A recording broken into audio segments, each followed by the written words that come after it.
So, still the 1st of June, and it's warmed up a bit, and at least there's some sunshine. That's quite pleasing. It's about 10 degrees, I suppose. Pretty fresh. And I hope you can hear this. I hope there's not too much wind noise. Probably a lot of pigeon noise. Doves, actually. Anyway, so this is going to be a little bit philosophical and a little bit meaning of life like. And I think this is something that I don't do often enough on this sort of platform. You know, I make vague allusion to people philosophically when we talk personally, but probably better to throw it out there like this, because maybe it gets more judgment, maybe more people listen to it, maybe more people are brave enough to offer opinion, opposing or agreement. I don't care. It's not that I don't care, it's just that it doesn't really matter as long as it makes someone think, and that someone includes me. I think that's pretty important. Anyway, as part of the ice bath, the cold immersion that I do, should become a pleasant habit twice a week. As part of that, we do some breathing exercises, some breath work, some, you could call it holotropic breath work or cyclic hyperventilation, I guess you could call it that. And this has various effects on brain chemistry and body chemistry, and obviously psychologically it leads to different paths of thought. And part of that this morning, it's not just this morning, it's in addition to a theme in reality, a theme of thought or a direction that's being explored by me and a handful of others, you know. And it's not there's nothing original about this, I don't think, but it's one of those things that sort of comes as a realization with certain other aspects of reality becoming clear or even unclear.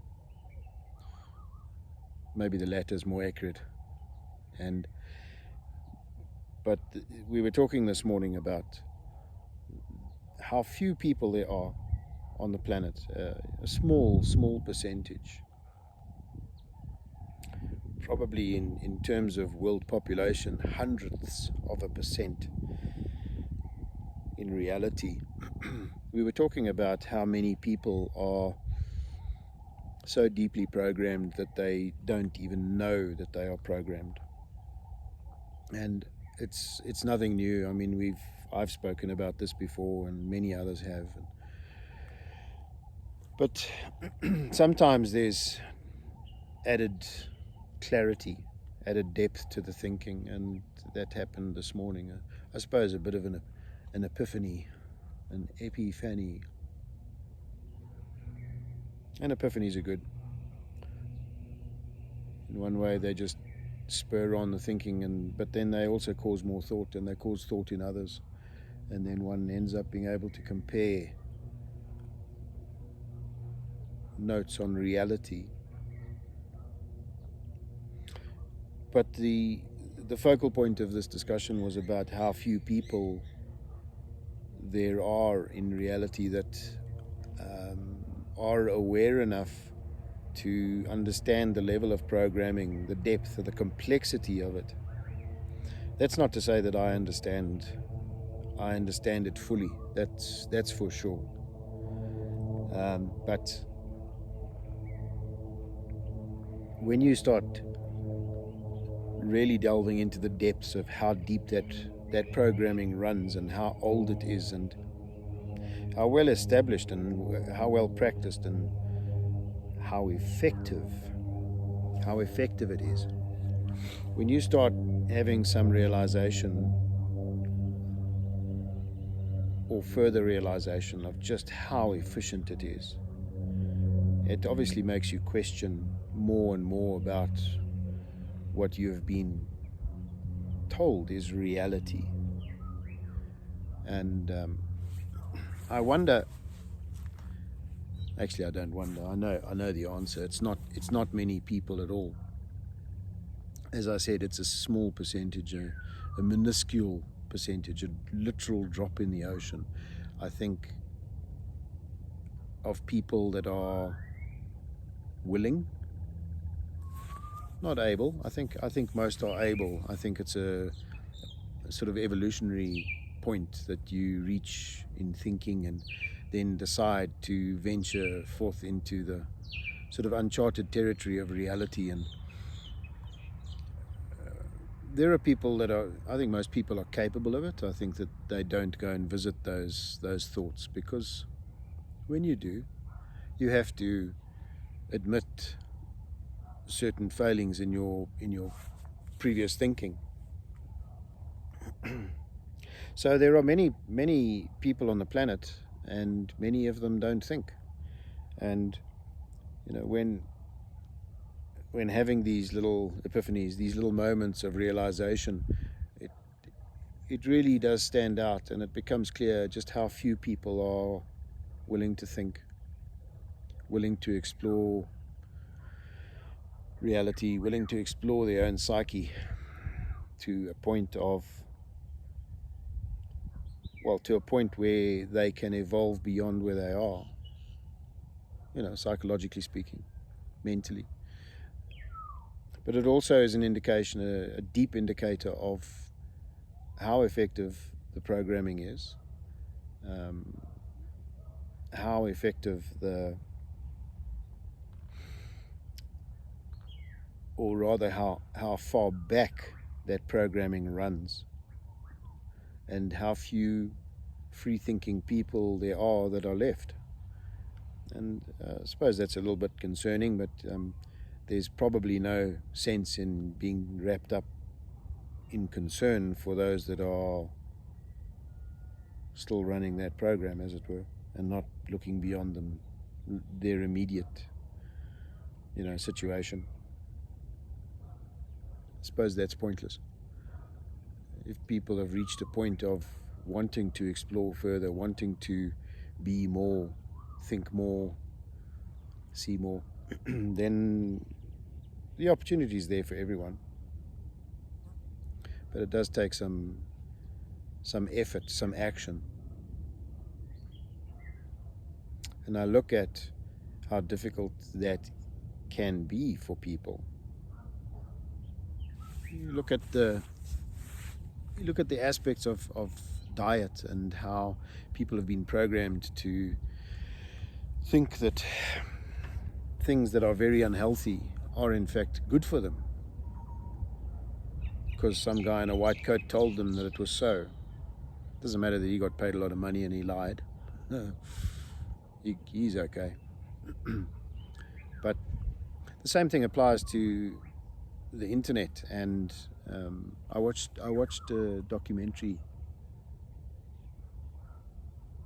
I forget what it's called now, but there were these people that were these programmers, these computer people that prepare their heads, that write code and do things like that, very, very smart stuff. And they were at the inception of things like Facebook and so on. And they were talking about how they didn't ever mean for it to become what it's become.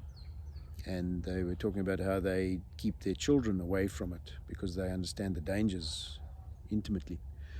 And so it seems as though this sort of programming runs deep through the species, and whether it's food or other behavior, whether it's access to information in a very, very tailored way, like on the internet, where every child has a smartphone, or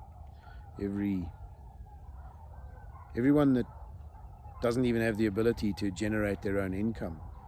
They've got a smartphone. You've got to wonder about that. Some guy walking down the road in rags can't afford to feed himself properly, can't think clearly enough to hold down a job, probably fuels his brain on alcohol and whatever else. He's got a smartphone or some sort of electronic device that connects him to the internet or in some way. You've got to wonder about that. Where in history, where in evolution were all of those sensible options programmed out of people? And what was the reward? You know, the little minuscule dopamine reward, you know, the chemical reward in the brain for these stupidities. How subtle, but how effective. Anyway, I thought I'd just share some rambling thoughts with you about that, because it was a thing that came up this morning, and the focus, as I say, was on just how few people there are left that are able to think clearly, and the consequences of that, of course, when you get to a point where you think, well, what's the point? How do you communicate? How do you articulate things without it sounding condescending in some way, or without it being taken up the wrong way intentionally by people? It's very difficult to do that. But then you need to realize as well that that thing is that's their problem, really. It's not your problem, because unless it's your intention to cause offense, any imagined offense or any imagined negative that comes out of talking freely about how people are behaving on the planet, whether it's globally or just in your very local situation, any thought of that is erroneous. So, the sun is sunning, the grass is grassing, it's warming up. I'm pretty pleased. I'll think more about this and decide to maybe put some more structured thought down that might elicit some sort of response and dialogue, because after all, that is one of the wonderful abilities of the human brain, is the ability to take on new information and sort it and compare it and in some way learn and improve. And I guess that all of these waffling videos are really about just that, about doing things better. It's very easy to do things worse. There you go. And the crazy plover will signal the end of the video, I suppose. Yeah, it's about doing things better.